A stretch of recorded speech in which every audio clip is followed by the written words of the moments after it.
آج کے اس تیز رفتار دور میں جب بڑوں کو دنیا بھر کے کاموں سے فرصت نہیں اور انسان کے آپس کے جھگڑوں میں ماحول کی ہر چیز تباہی کے تہانے کو پہنچ رہی ہے، ایسے میں ایک نجی اسکول کے ننھے منھے بچوں نے ماحولیات کے عالمی دن کے موقع پر دلچسپ اور رنگا رنگ تقریب کا اہتمام کیا۔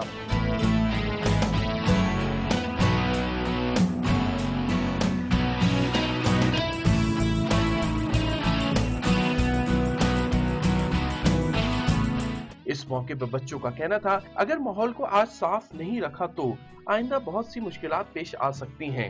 پیارے دوستوں اور اپنے اسکول کے ساتھیوں کو یہ میسج دے سکیں کہ ہماری جو زمین ہے وہ ہماری عزت ہے، ہماری رہنے کی جگہ ہے، تو ہمیں اسے صاف رکھنا چاہیے۔ دنیا کے لوگوں کو جو کچرا باہر پھینک دیتے ہیں ان کو یہ لیسن دینا آئے ہیں کہ آپ یہاں پہ باہر کچرا مت پھینکیں کیونکہ ہماری ارتھ سے پالیوٹ ہوتی ہے۔ میسج دینا چاہتے ہیں پوری دنیا کو کہ سیو ارتھ سیو لائف۔ مستقبل کے ان ہونہاروں نے ورلڈ انوائرمنٹ ڈے کے موقع پہ منعقد ہونے والی اس تقریب میں دنیا کے ماحول کو پہنچنے والے نقصانات پہ مبنی پینٹنگز بھی پیش کی، جن کو حاضرین نے بے حد سراہا۔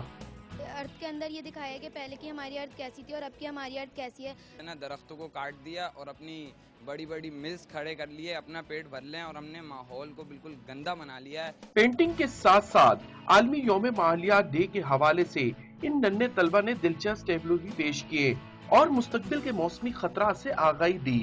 کیمرامین انیل احمد کے ساتھ عمران خان، ڈان نیوز، کراچی۔